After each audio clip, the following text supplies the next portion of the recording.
अगर आप अपना बिजनेस बढ़ाना चाहते हैं या फिर नई मशीनों के द्वारा नया बिजनेस स्टार्ट करना चाहते हैं तो अब इसके लिए आपको बहुत आसानी से लोन मिल जाएगा।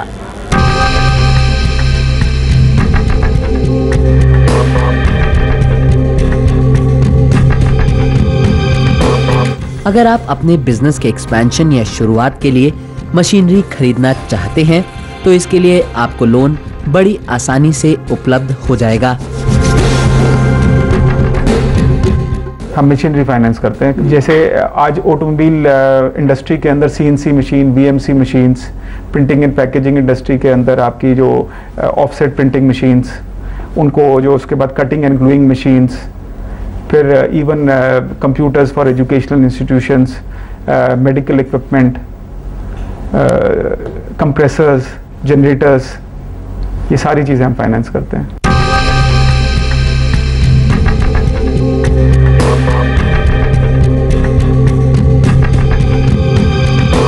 मशीन के दाम का 75% हिस्सा लोन के रूप में मिलता है और 25% स्वयं देना पड़ता है। इसके लिए आपको बहुत कम डॉक्यूमेंट्स की जरूरत पड़ती है, जैसे पहचान पत्र, बैंक स्टेटमेंट, अनुभव या शिक्षा का प्रमाण पत्र।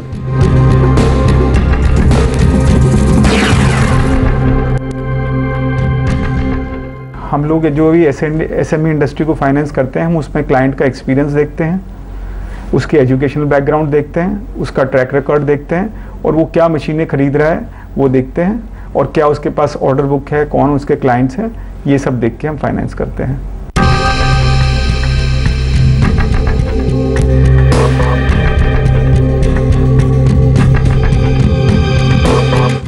इन लोन्स पर इंटरेस्ट रेट बहुत ही बेसिक होता है और पैसे लौटाने की अवधि 5 साल तक की होती है। इसके अलावा सरकारी अनुदान भी आपको उपलब्ध हो सकता है। जो भी एसएमई क्लाइंट्स जिसकी मशीनरी के अंदर इन्वेस्टमेंट 5 करोड़ से कम है, उसको अगर वो 1 करोड़ तक की मशीनें खरीदता है तो उसको गवर्नमेंट जो है सब्सिडी देती है 15 लाख रुपए तक की। तो वो सब्सिडी हम उनको हेल्प करते हैं लेके देने में फ्रॉम द गवर्नमेंट, एंड वो लोन जो होता है वो हम लोग प्रोवाइड कराते हैं।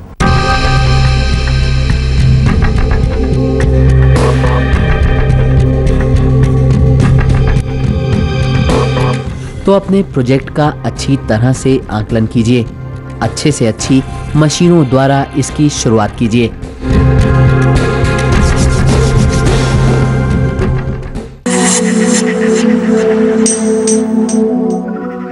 भारत में कई सालों से साइलेंट रेवोल्यूशन हो रहा था। इस रेवोल्यूशन की नींव रखी थी बीटी कॉटन सीड्स ने। इस क्रांति का स्वरूप अब देखने को मिल रहा है। हमारे इंडियन मार्केट में हाइब्रिड सीड्स के बाजार को पड़ लगा दिए हैं।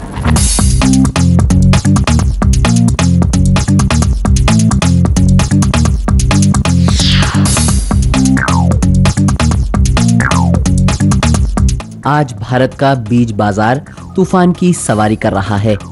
हाइब्रिड बीज की बढ़ती मांग ने भारतीय बीज बाजार को चौथे स्थान पर ला खड़ा कर दिया है। मात्र 2010 में ही भारत का बीज बाजार 7,000 करोड़ रुपए से बढ़कर 9,000 करोड़ रुपए का हो गया था और उम्मीद की जा रही है कि ये साल 2012 में 13,500 करोड़ रुपए तक बढ़ जाएगा। बीज बाजार के इस बढ़ते कदम को गति दे रहा है हाइब्रिड बीज। हालांकि इसकी शुरुआत बीटी कॉटन सीड्स ने की थी, लेकिन आज धान के हाइब्रिड सीड्स की बढ़ती मांग ने बीज बाजार को गति प्रदान कर दी है।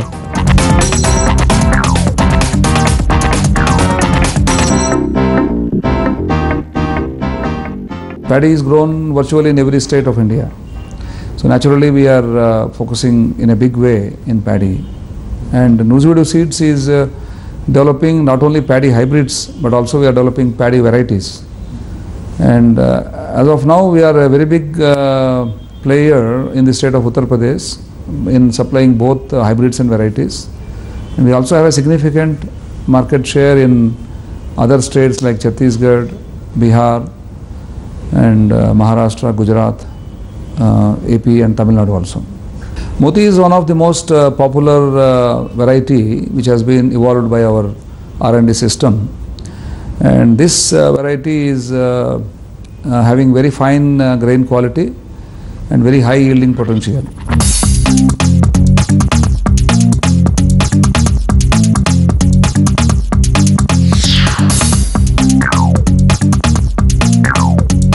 हाइब्रिड सीड्स की लोकप्रियता बढ़ाने में भारतीय हाइब्रिड बीज बनाने वाली कंपनियों का बहुत ज्यादा योगदान रहा है। इन कंपनियों ने रिसर्च एंड डेवलपमेंट पर खरबों रुपया खर्च कर भारतीय आबोहवा और किसानों की आवश्यकताओं के अनुरूप हाइब्रिड बीज को विकसित किया है। जैसे यहाँ देखिए, NSL की लेबोरेटरी में सैकड़ों साइंटिस्ट्स दिन रात लगाकर ड्रॉट रेजिस्टेंट बीज तैयार कर रहे हैं, यानी वो बीज जिनको बहुत कम पानी की जरूरत होती है। जैसे ये है ड्रॉट रेजिस्टेंट कपास का बीज और ये है ड्रॉट रेजिस्टेंट मक्के के बीज।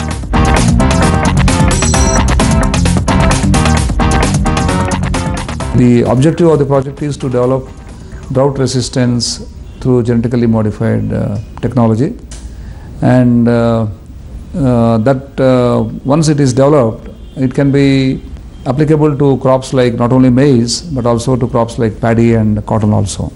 And in case of maize, we are planning to develop more hybrids which can give drought resistance in kharif.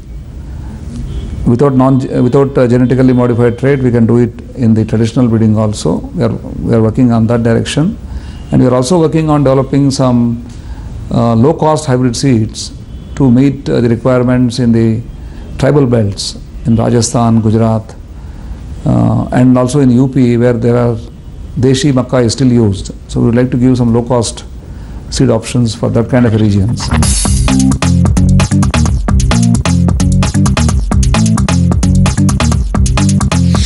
Lab से निकालकर हाइब्रिड बीज को लाखों दक्ष किसानों के खेतों में उपजाया जाता है। यहाँ बीटी कॉटन बीज को प्रोसेस किया जा रहा है, उसमें उपस्थित अशुद्धियों को बाहर निकाला जा रहा है। Quality control hybrid seeds production का एक अहम हिस्सा बन गया है। यही नहीं, हाइब्रिड सीड्स बनाने वाली कंपनियों ने कोल्ड स्टोरेज का एक नेटवर्क बिछा दिया है। यहाँ अंतर्राष्ट्रीय मानकों के अनुसार बीजों को रखा जाता है। नतीजा, भारत में ही नहीं विदेशों में भी हाइब्रिड सीड्स की मांग बढ़ रही है।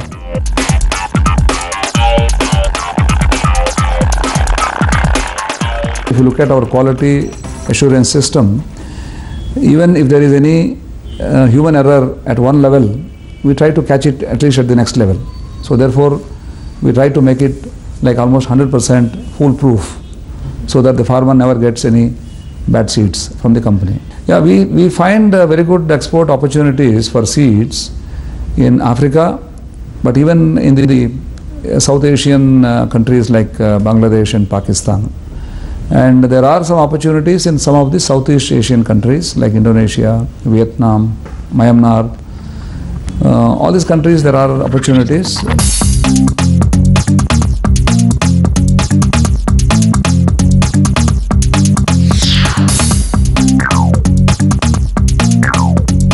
हाइब्रिड सीड्स के आ जाने से लाखों किसानों की माली हालत में सुधार हुआ है और उनकी फसलों की क्वालिटी में भी काफी सुधार हुआ है। पर हेक्टेयर पैदावार बढ़ी है और शायद यही कारण है कि हाइब्रिड सीड्स की मांग बढ़ रही है।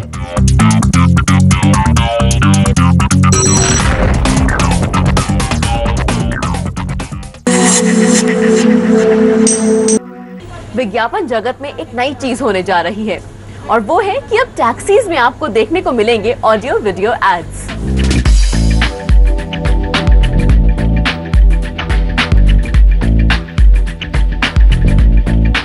भारत में ऑर्गेनाइज हो रहे टैक्सी बिजनेस ने विज्ञापन क्षेत्र और कॉर्पोरेट सेक्टर को कंज्यूमर तक पहुंचाने का नया मौका दिया है।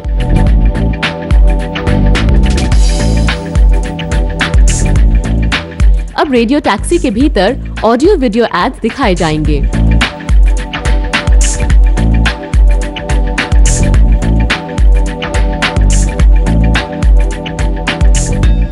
इसमें हर तरीके और हर किस्म का इंसान बैठ रहा है और हम विज्ञापन देने वाली कंपनियों को ये अपॉर्चुनिटी दे रहे हैं जिसके ज़रिए वो अपने ग्राहक तक पहुंच सकें, अपना मैसेज पहुंचा सकें, क्योंकि जब आदमी टैक्सी में होता है वो उसका व्यर्थ समय है। आप कितना भी बड़े व्यापारी हो, आप कितने भी बड़े बिजनेसमैन हो, आप नौकरी कर रहे, नौकरी पेशा से आदमी हैं, आप जब टैक्सी में बैठते हैं वो जो आपका समय है वो व्यर्थ समय है और आप उसको इस्तेमाल कर रहे हैं अपने मोबाइल फ़ोन के ऊपर खिड़की से बाहर देख के। हम चाहते हैं कि वो समय जो पैसेंजर है ये हमारी स्क्रीन देखे, उसका मनोरंजन भी हो और हम जो एडवर्टाइज़र है उसका जो मैसेज है वो हम कस्टमर तक पहुंचा सकें।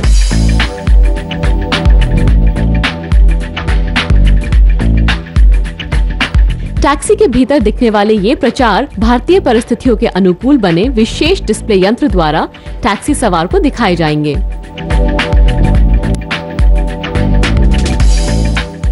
जो रोड्स की कंडीशन है वो इतनी ख़राब है जिसमें डिवाइस में जब जर्क आता है, जो विंडोज़ की डिवाइस है वो रीबूट होती है। जब डिवाइस रीबूट होती है उसको कम से कम 1.5 मिनट ऑन होने में लग जाता है। ये सबसे मेजर चैलेंज था जिसके लिए हमने डिवाइस अपनी कस्टमाइज बनाई थी। उसमें स्प्रिंग्स लगे हुए हैं, उसमें करीब 1 इंच का अंदर रबड़ है जो शॉक प्रूफ डिवाइस को बना देता है। इवन जो उसके ऊपर टच पैनल लगा हुआ है वो इंडस्ट्रियल क्वालिटी का है। ये सारी सिस्टम्स हमारे वायरलेस हैं, हमारे वेब सर्वर से कनेक्टेड है और जैसे ही एक डिवाइस डिस्कनेक्ट होती है या डैमेज हो जाती है या कोई अगर निकालने की कोशिश करता है वो सीधा रिपोर्ट मेरे सर्वर पे आती है और मुझे प्रिसाइसली पता चल जाता है कि कौन सी हमारी गाड़ी से डिवाइस निकली है, डिवाइस डैमेज हुई है। मेरी उसके लिए मेंटेनेंस टीम है जिनके पास वैन्स है। Within 24 hours that device will be replaced.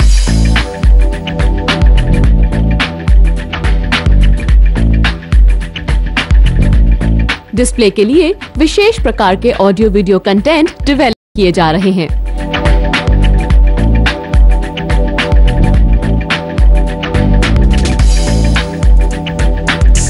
जो टूरिस्ट और रेडियो टैक्सी में बैठे लोगों को लुभावने लगेंगे और इस कंटेंट में ही एड की पोजीशनिंग होगी।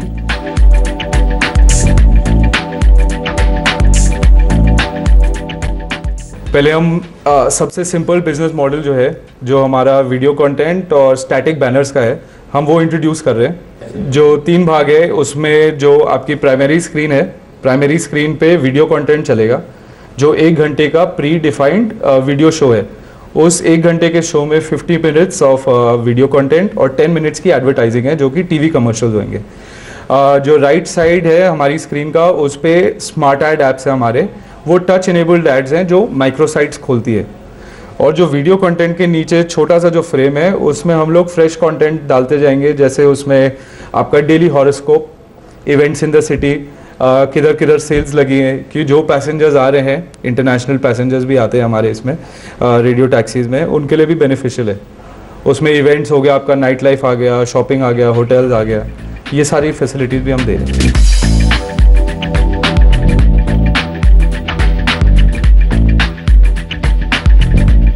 रेडियो टैक्सी के भीतर होने वाले ये एड डिस्प्ले अभी भारत के 1-2 शहरों में ही शुरू हो रही है, लेकिन जानकारों का मानना है कि इसका बाजार बहुत बड़ा है और धीरे धीरे इसके कदम भारत के आखिरी छोर तक पहुंचेंगे।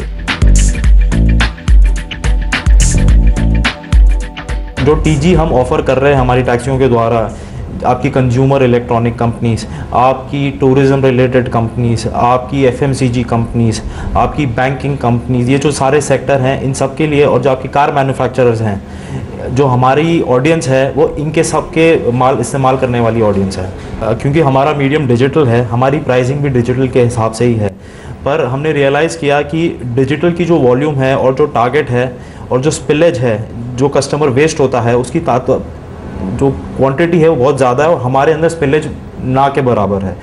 तो हम जो अभी प्राइसिंग कर रहे हैं प्रति टैक्सी प्रति महीने के हिसाब से बिलिंग कर रहे हैं, और अभी जो भी टैक्सी हम बाज़ार में लाएंगे, जितनी टैक्सियों में हम स्क्रीन उतारेंगे, वो हर टैक्सी का एडवर्टाइज़र को हर टैक्सी के हिसाब से महीने का हमें पैसा देना होगा।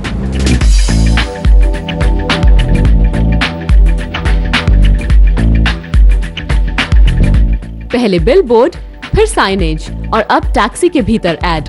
भारत की एडवर्टाइजिंग इंडस्ट्री हर रूप में हर जगह कंज्यूमर तक पहुंचने का प्रयास कर रही है और ये उसके रेवेन्यू को कितना बढ़ाएगा, ये देखने वाली बात होगी।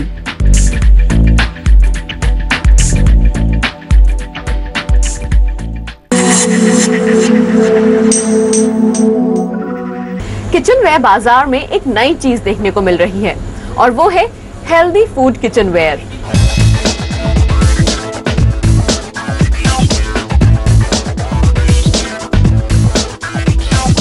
लोगों की स्वास्थ्य के प्रति जागरूकता ने किचनवेयर के बाजार में एक नए ट्रेंड को जन्म दिया है। हेल्दी फूड किचनवेयर बाजार में उतारे जा रहे हैं।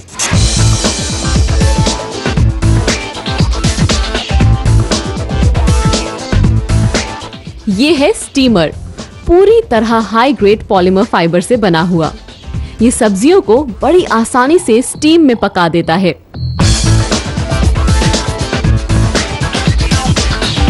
इसकी मांग इसलिए बढ़ रही है क्योंकि आजकल लोग स्टीम्ड सब्जियां खाना पसंद कर रहे हैं।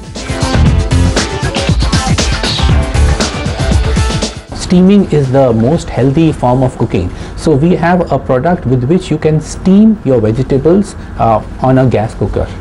And then we have a set of 3 cookware, stainless steel cookware. So that's what the Ultimo range consists of.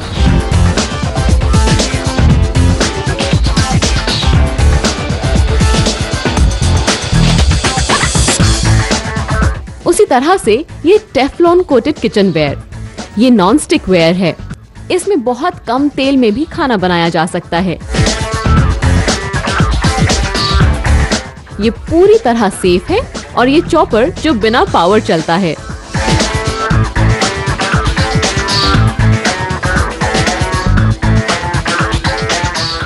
This has a drawstring mechanism. Every pull of this draw is equal to about 100 cuts of a knife. So in a jiffy you can chop onions, make dips. This is no product like this again exists in the market. It has a non-stick base, so you can easily keep it on your table. Every pull of the string is equal to about 100 cuts of a knife.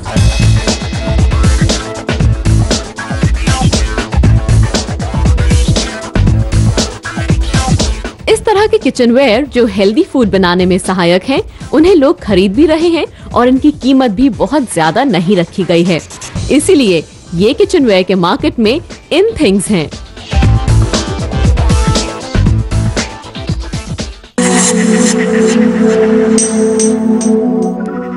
Business street में वक्त है एक और छोटे से break का, but आप कहीं मत जाइए। Will be back soon.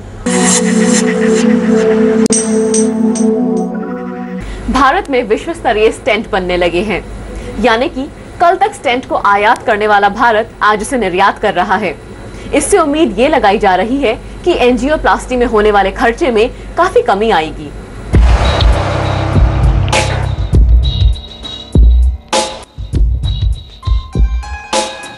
बदलती जीवन शैली को दोषी मानिए या भारतीयों के शरीर में उपस्थित कुछ रसायन, यहाँ हृदय रोगियों की संख्या बढ़ रही है और इलाज के स्वरूप बढ़ रही है एंजियोप्लास्टी की संख्या।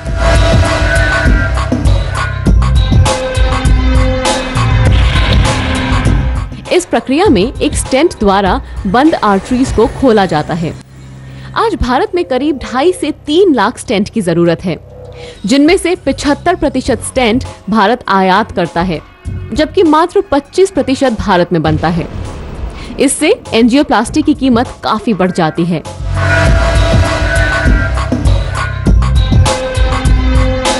अब भारत में ही एक विश्व स्तरीय स्टेंट बनने लगा है और वो भी बड़ी संख्या में।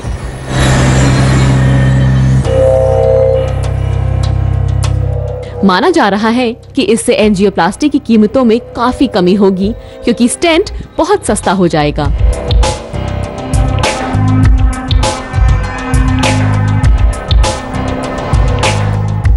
करंटली अगर आप हमारे एस्टिमेट से देखिए तो जिस तरह की क्वालिटी हमने अभी क्रिएट की है, इमीडिएटली जो है एटलीस्ट हम 20 से 25% का रिलीफ जो है कंपेयर टू अदर जो कंपनियां हैं वो तो ऑलरेडी प्रोवाइड कर रहे हैं।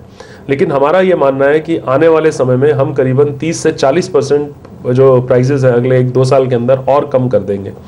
ना केवल ये सिर्फ कॉस्ट को कम करेगा, बट लार्जरली ये टेक्नोलॉजी से इंडिया के अंदर कॉम्प्लेक्स टेक्नोलॉजी को मैन्युफैक्चर करने के लिए एक वातावरण क्रिएट होगा।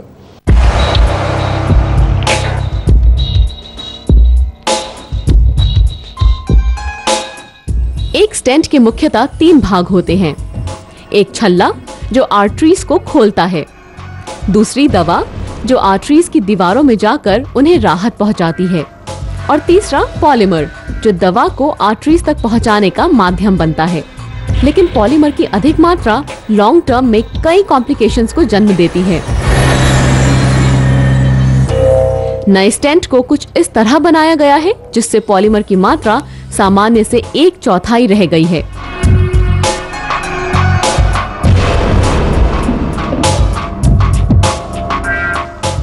हमने इस स्टेंट में क्या किया है कि पॉलीमर की यूज़ को कम करते हुए दवाई की रिलीज को कंट्रोल करने के लिए कुछ छोटे छोटे छेद सरफेस के ऊपर कर दिए। अब ये एक नई तरह की टेक्नोलॉजी थी जो हमने करीबन 6 साल पहले इस पे काम करना शुरू किया, और इससे हमने जो अचीव किया है कि जो परफॉर्मेंस है वो भी इम्प्रूव हुई है, और ये स्टेंट जो प्रेजेंटली अवेलेबल स्टेंट्स हैं उनसे ज़्यादा बेहतर पाया गया है।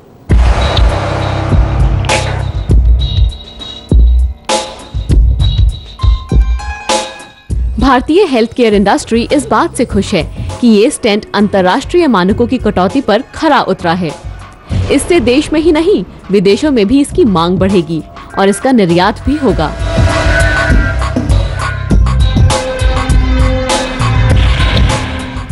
देखिए, हमारे पास एक सबसे बड़ी एडवांटेज इस प्रोडक्ट के साथ है कि इसका सारा डेटा यूरोपियन डेटा है, और हमने ये डेटा इसलिए कलेक्ट किया था कि आने वाले समय में जब हम यूरोप और यूएस में इसको लेके जाएं तो क्योंकि पेशेंट जो इनके ऊपर ये ट्रायल किया है ये सब बाहर के पेशेंट्स हैं, तो हमारे लिए किसी भी रेगुलेटरी अथॉरिटी, किसी कंट्री के रेगुलेटरी अथॉरिटी का अप्रूवल मिलना बाकी कंपनियों, जो इंडियन कंपनियों से बहुत ज़्यादा आसान है।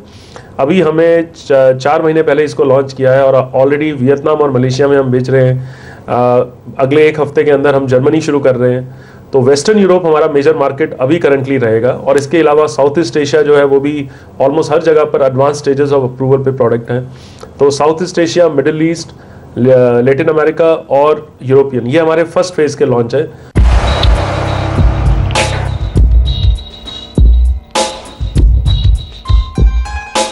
भारतीय हेल्थ इंडस्ट्री में ये महसूस किया जा रहा है कि देश में ही उच्च क्वालिटी के प्रोडक्ट्स बने जिससे कि भारत में जटिल रोगों का इलाज सस्ता हो सके, और ये स्टेंट उसी दिशा में एक प्रयास लग रहा है।